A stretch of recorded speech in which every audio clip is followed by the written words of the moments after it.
Hello, and a heartfelt welcome, my dedicated learner. Take a moment to settle your mind. You are here because you know that learning English isn't just about memorizing words. It's about connecting ideas and expressing the full, rich tapestry of your thoughts. I promise you, today will be different. We are going to learn a fundamental skill, compound sentences, not through boring grammar drills, but through a deeply moving story of connection and courage. This is the skill that will transform your speech from simple, fragmented pieces into fluent, sophisticated conversations. As you listen to the narrative, pay close attention to how we use simple joining words like and, but, or so to build powerful sentences.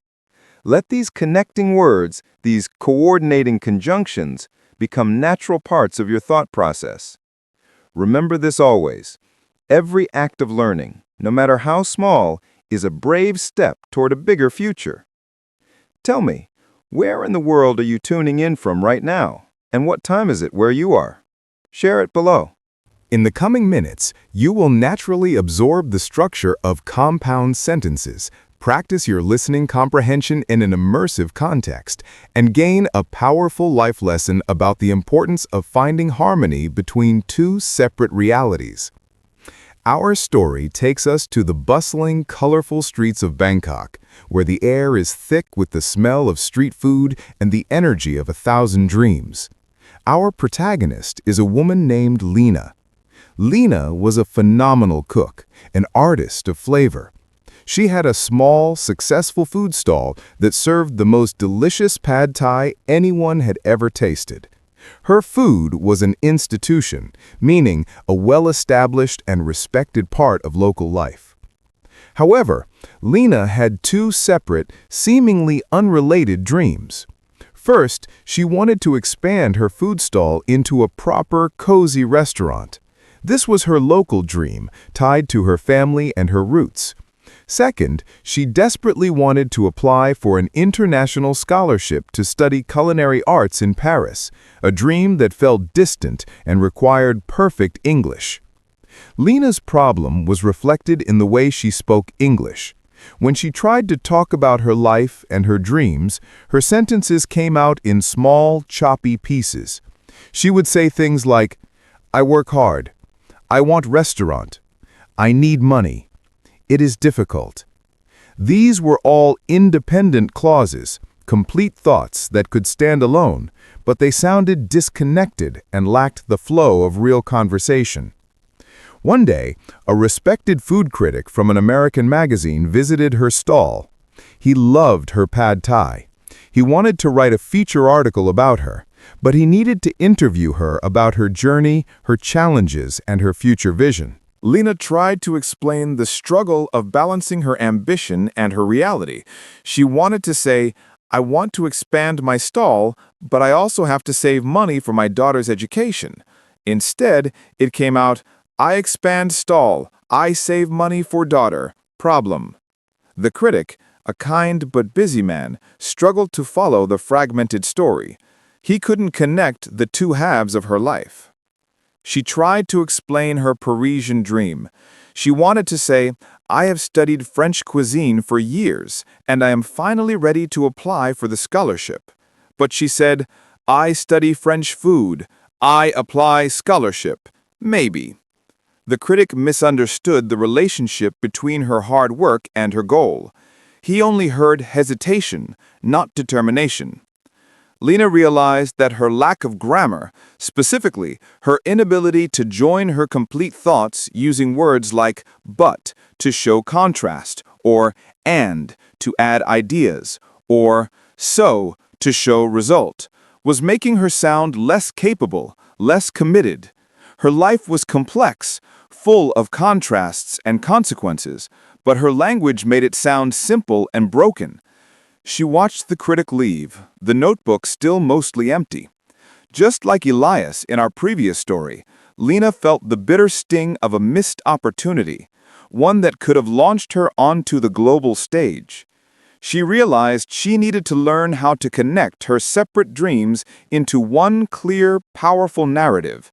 She needed to learn the language of connection. Lena sat alone in her stall after closing, the empty space amplifying her disappointment. She stared at the simple word, but, a word she had seen 1,000 times but never truly understood its power. She realized her sentences were like two separate people who were standing next to each other but not holding hands.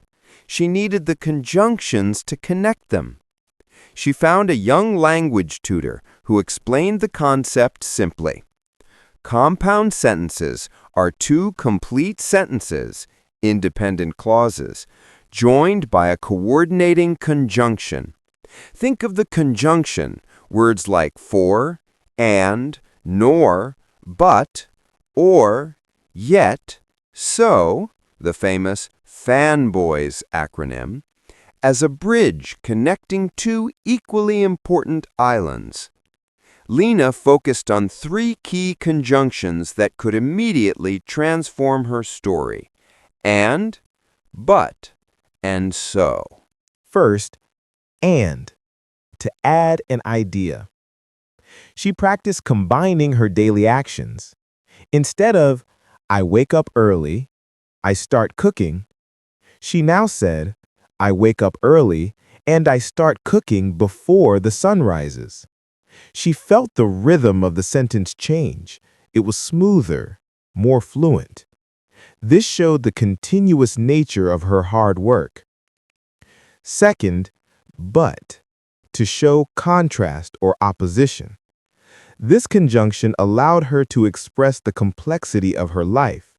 She practiced stating her challenge and her determination. I am tired every evening, but I still practice English for 1 hour. This sentence now showed her resilience, meaning the ability to recover quickly from difficulties. When she said this aloud, she no longer sounded tired. She sounded strong. She realized that but was the conjunction of courage. Third, so, to show result or consequence. This allowed her to link her actions to her goals. She practiced explaining her reasoning. I need to save every penny I earn so I can send my daughter to a better school.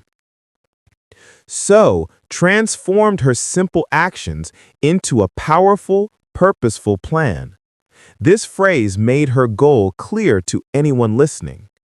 She began to practice these compound sentences constantly, using them to describe her cooking process, her finances, and her dreams. She used them to structure her thoughts before speaking. Her English lessons shifted from dry memorization to meaningful expression. One day, while talking to a regular customer, a visiting university professor, she confidently explained a recent setback.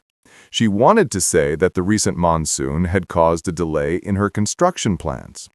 Instead of rain-damaged stall, construction is late, she said, the heavy monsoon damaged the wooden frame and the construction is now delayed for 3 weeks. The professor immediately understood the impact and the cause and effect relationship. He listened with rapt attention. Lena was no longer communicating just facts. She was communicating the interconnectedness of her life. She was presenting a complete, flowing narrative. She was no longer just the cook.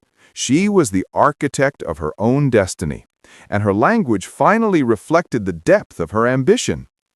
She knew the time had come to contact the critic again. Lena found the food critic's business card, which she had almost thrown away in her moment of despair. She wrote him an email, meticulously checking her use of compound sentences.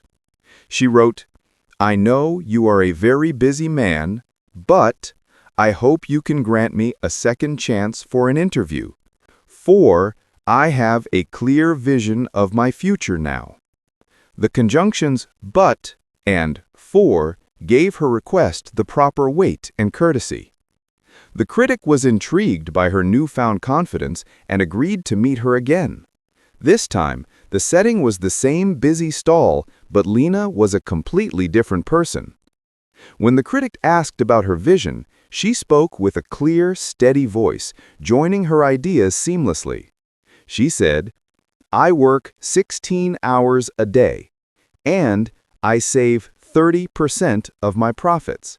But this hard work is necessary, for I am building a legacy for my family." She explained her international dream. "My greatest ambition is to study in Paris, so I dedicate my evenings to practicing English and French. Yet, I will always return to Bangkok." The use of yet, which means but or nevertheless, allowed her to express a nuanced contrast, the temporary leaving for the permanent return. The critic was captivated. He realized he hadn't just found a talented cook, he had found a determined storyteller. Her ability to connect her two worlds, her local duty and her global dream, through compound sentences was the key. He wrote his article, and it focused not just on her delicious pad thai, but on her incredible, eloquent vision. The article was a huge success. Lena's restaurant expansion was fully funded by investors who were inspired by her clarity, and she received the scholarship to Paris. She achieved both dreams. The motivational takeaway is this: your sentences should reflect your reality. Life is not made of simple, separate events. It is a complex tapestry of contrasting feelings, logical consequences, and simultaneous actions. When you master compound sentences, you stop speaking like a textbook and start communicating like a deep thinker. Don't be afraid to connect your ideas using fanboys. Use and to build, but to contrast, and so to show purpose. Connect your thoughts, and you will connect with the world. Thank you for joining me on this powerful journey of connection. If Lena's story resonated with you and you are ready to build stronger, more expressive English sentences, then please subscribe to the channel right now. Don't miss the next inspiring lesson. Keep learning, keep connecting, and never let your ideas stand alone.